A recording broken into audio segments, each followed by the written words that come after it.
It's always been there for you. Oh, You gotta oh let it yes, beautiful people. I'm John, here's Max. Together we want to ignite your purpose. That's where we are here simply, well, I'm here simply to talk. And it's all about education, encouragement, and engagement for you, us, everyone, this planet, for a better life, a more fulfilled life, and the life of the long haul. Johnny, what's the word?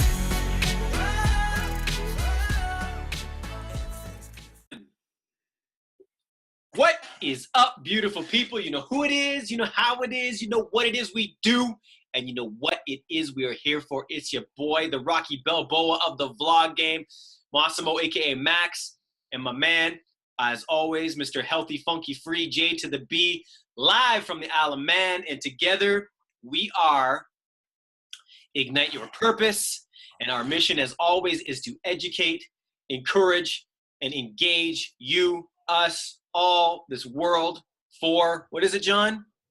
Better life, better life.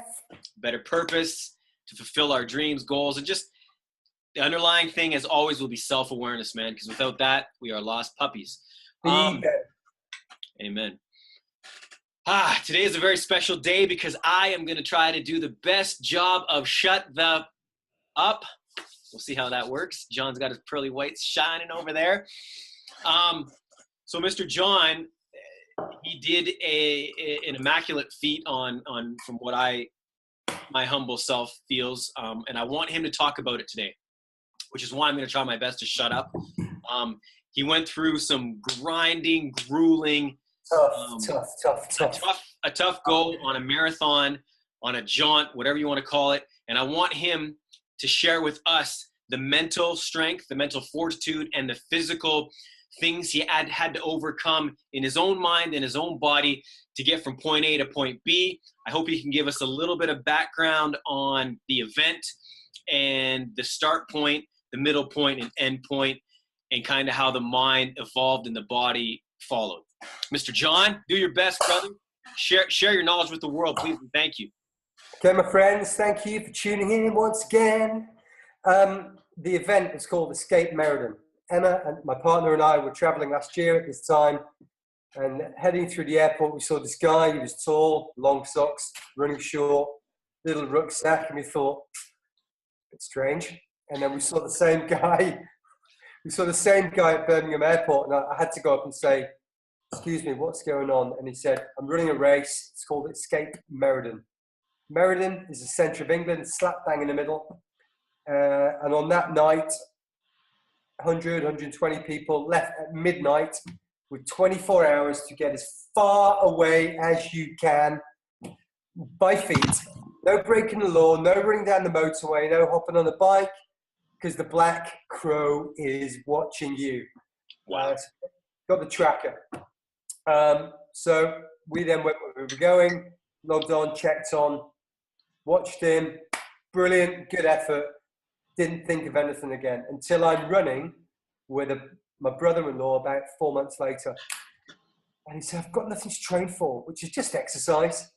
And I said, have you heard of this race? So I told him all about it, thinking, no way, you know, he's kind of a sensible chap. By dinner time that evening, he'd signed us up as a pair. So let's fast forward 8 months. Halfway through that time, I've got a dislocated kneecap, and I decided that I'm not going to run, I'm going to walk. So that's the background, really.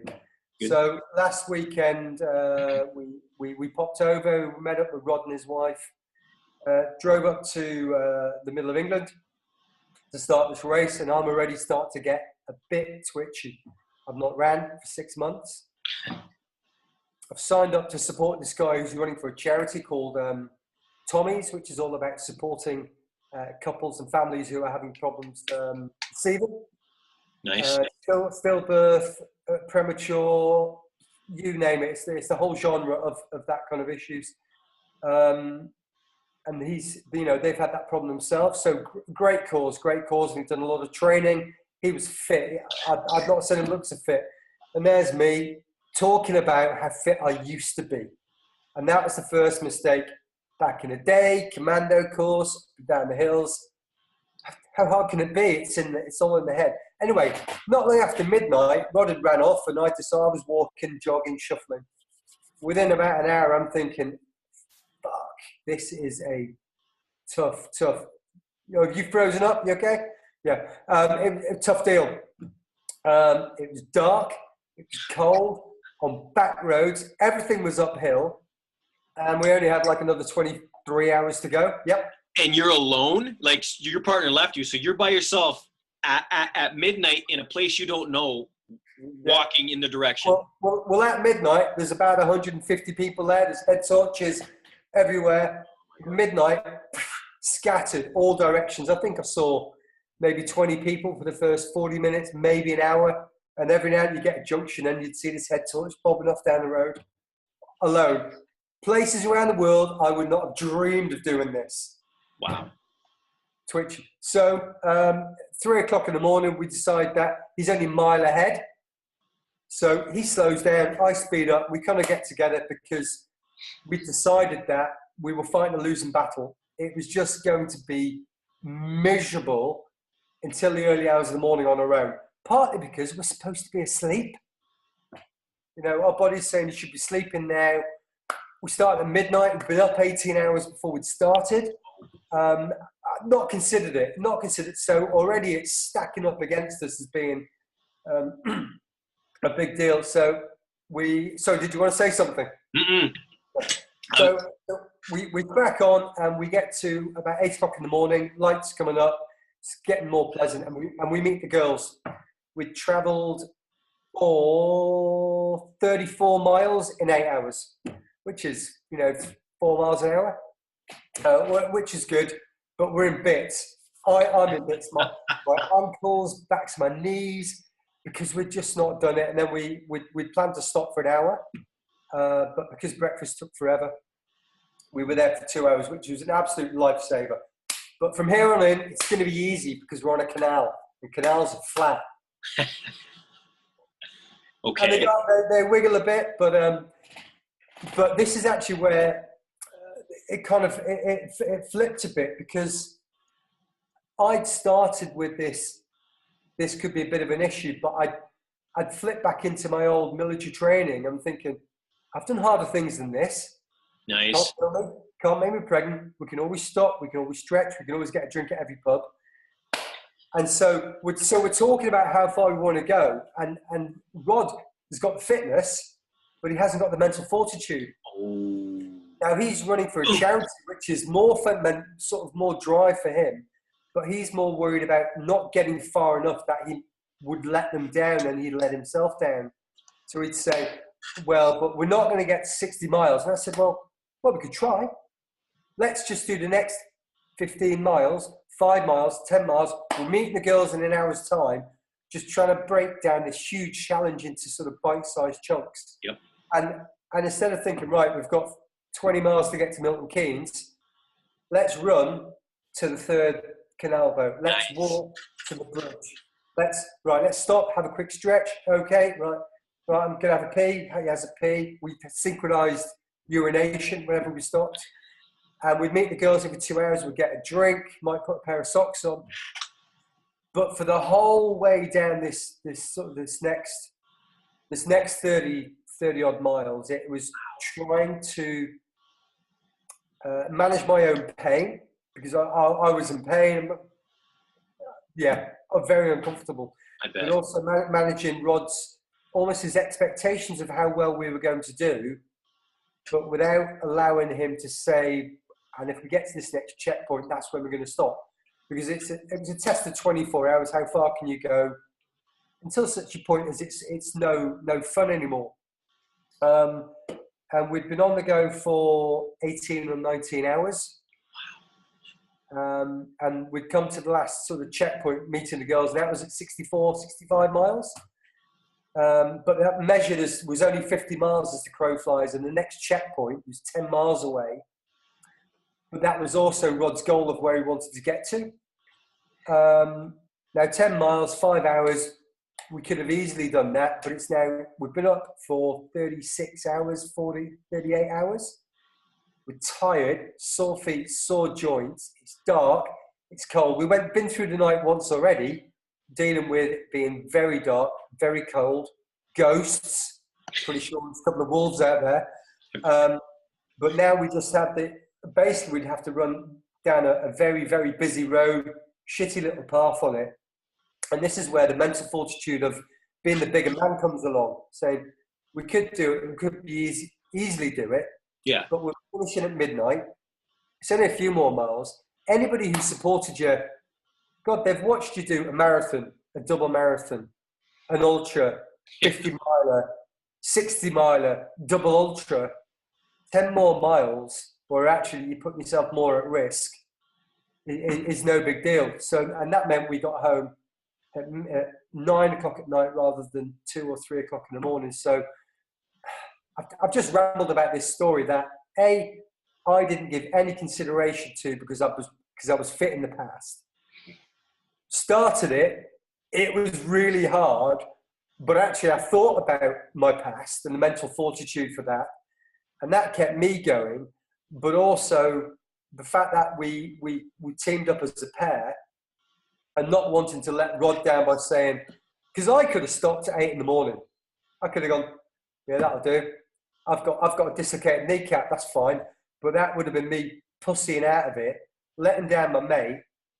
And I think that he genuinely needed me along for the support as well. So that's kind of a bit of a ramble of a story. And I've gone on for 10 minutes now. So do you want to finish up and maybe pull some points out so that people can get something out in this 15 minutes? Yeah, I'd like to talk a few things. The one thing that I like that you did was that you broke it down into achievable goals along the way. Anytime, and we'll take this back to a general thing for everybody listening. Anytime you set a goal, whether it's I want to be a millionaire, or I want to start a business, or I want to, right? You got to understand, like, the end goal, it's like climbing Mount Everest tomorrow, man. You got to take baby steps, right? So you breaking those things down and trying to educate or help your partner along the way, I think is brilliant. I think that's something we need to do every day. Everything support. Yeah. Exactly. Support and achievable milestones, right? And once you hit that, it's like, sweet, we did it. Now let's go past it. Instead of like, we can't quite get to that one, let's stop, and now we haven't made it. And your morale goes down, right? Whereas you got to point yourself up. I want to ask you though, for all of us, go into our mental state here, the dark, low spots of it. How did you come out of it? Like, and this goes again with any generalization of business, health goals, love life. I don't care. When you're at your darkest spot, John, at 3:30 in the morning, when your knees bugging you, your lower back's killing you, your feet are soaking wet, and your partner, and I'm not saying he did or didn't say this, but it's like, screw this, let's just stop, let's just give up, which is what us humans want to do. If it gets too hard, let's give up. What and how did you push through that? I know your past is going to be a huge thing, and it's also your mindset. So maybe just give us a little bit of what you took. The mindset is the big one. But it's thinking about right here, right now, what can I do to make my life easier? I can stop, I can loosen off my training shoes a little bit. You know what? Let's get some food down my neck. Let's make sure I drink the water. And my camelback had been a bit dodgy overnight, so I was having to take it off the shoulder and hang it up. But I'd stop and I'd sort of loosen my shoes. I'd have a stretch. I'd have some food, have some water. We'd stop thinking about we've got another 16 miles to get to the girls. We'd think, right, the next village is 2K. Right, the next junction's 1 kilometre. Right, let's push on to that junction. We'll stop. We'll have a stretch. And just talking like that, just breaking it down into tiny, tiny sections. We're kind of reflecting backwards that we'd done hard things before. It was a choice. We'd volunteered for it. It wasn't life and death. What are the little tricks we use? Just walking on the grass instead of walking on the road. It's just so the path of least resistance and being kind to yourself, but also in the end you had a positive outlook. Right? Yeah, and kind of rewarding yourself for what you've done so far. So rewarding yourself for, you signed up for it. You know, well done, mate. Well done for turning up, because a lot of people wouldn't. Well, do you know what? You start at midnight and you've done 15 miles. I've done 15 miles for a long time. And just taking these little wins along the way. And they add up, right? And all of a sudden, you've got less distance to go than you've done already. So it's simple things like that. So I think we're out of time. Thanks again for listening. I've rambled. It's my little turn to I found it good, brother. I think it was. I blow some smoke up my own arse. But what I'm going to ask you to do is just to stop my phone. Is just to if you like the show, like it. If you think your other friends might want to hear about a stupid, crazy dude doing a stupid race, share it with them. If you've got any questions, ask us about them, and we'll appreciate that. So, Max, I'll let you say goodbye. I love you guys. Thanks for the listen. Ask questions. We love dropping science. Today I didn't ramble, so like I said, it's a special day. John, thank you. Ignite your purpose, people. Ignite your purpose. Love y'all.